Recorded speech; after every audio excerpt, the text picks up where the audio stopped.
আলহামদুলিল্লাহ, এই বছর মে মাস এবং এপ্রিল মাসে বৃষ্টি হওয়াতে বান্দরবানের পাহাড়ি এলাকায় গাছপালা সতেজ হয়েছে, ভালো ফুল এসেছে, এই জন্য মৌচাকে ভালো মধু হয়েছে।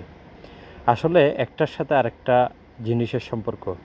বৃষ্টি যদি না হতো তাহলে গাছপালা সতেজ হতো না, ফুল ফুটলেও ফুলে তেমন বেশি রস থাকতো না।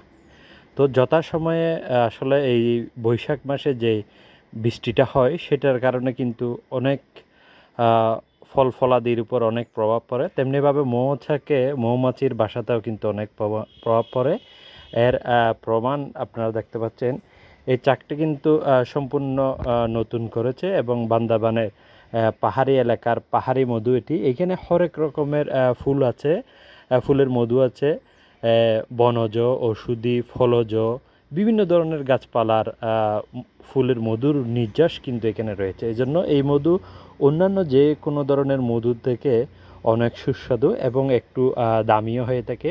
সাধারণত বান্দরবানের পাহাড়ি এলাকার যে এপিস সেরেনা জাতের মৌমাছির মধুগুলো কেজি 2000 থেকে 5000 পর্যন্ত বিক্রি হয়ে থাকে ক্ষেত্র বিশেষে, অর্থাৎ মধুর কোয়ালিটি, ঘনত্ব, রং, স্বাদ এগুলোর উপর ডিপেন্ড করে।